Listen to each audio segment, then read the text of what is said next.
Do të flasim për zgjedhjet e Bashkisë Tiranës,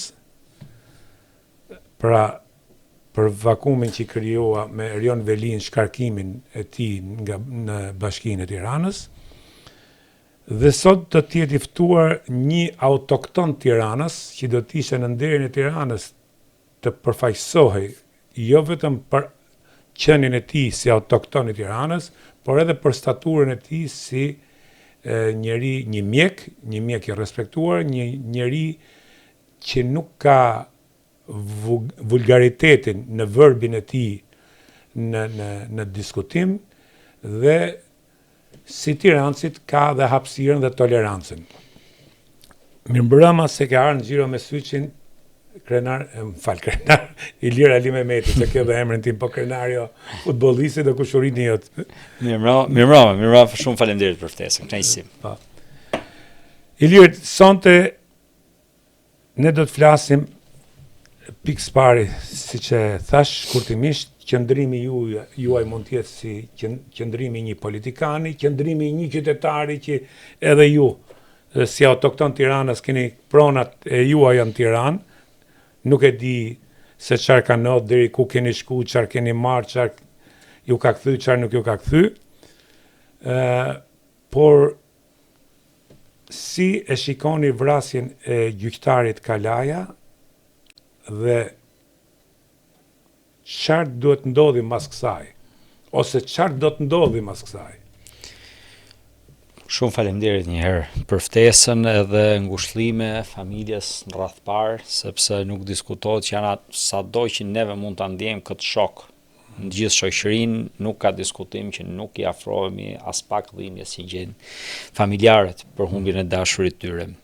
Nga ky aspekt, rasti pa precedent që të ndodh brenda sallës gjyqit, pra ju e përmendët ka pas raste tjera, po jo brenda sallës gjyqit, dhe ky ishte një shok i cili vuri në lëvizje, po të shihni edhe media ndërkombëtare e reflektuan. Gjithë media. Është pa konceptueshme diçka e tillë të ndodhi. Po kur e merr me hapa situatën, ne e dim gjithë dhe kemi pranuar kështu si shoqëri, kemi lënë edhe këtë të lirë që nga njëri krah kemi një term në Shqipëri që quhet ish pronar. Unë nuk e kam... Jo, qesh sepse më fal që kjo është shumë e rëndë. Unë se kam parë këtë termin. Shumë e rëndë ish pronar. Diku tjetër, në shtet tjetër, me sa kemi bredh, me sa kemi taku, me sa kemi shëtit, ne se kam gjume në një vend ish pronar. Jo, pra, o je pronar, o si je pronar. O si je pronar. Kjo fjala ish pronar është diçka që kene është rrënjëzu dhe duket si term. Është pranuar edhe nga pronarët vetë, është pranuar si ish pronar. Duket si term normal, domethënë, ndërkohë që s'ka kuptim, ky objekt këtu e ka një pronar. Ky vend ku ne po qëndrojmë ka një pronar, nuk mund të ketë dot dy dhe nuk mund të diskutojmë tash një dikush më parë që ishte ish. Pse është ish? Shumë e drejtë. Është ish, dikush mund të kem pas një pronë, kam shitur. Nuk kam asnjë drejt ka ajo pronë. Kam shitur, ka kryer ajo punë dhe patjetër kam pas aty, por nuk kam më akses dhe përdorim për të. Ndërkohë që neve këtu kemi këto problemin e madh. Pronar, ish pronar e me radhë. Dhe është me të vërtet një plagë që lëngon për shumë kohësh. Po të shihni elementin, vetë çështja kishte nisur mos gaboj 92-shin.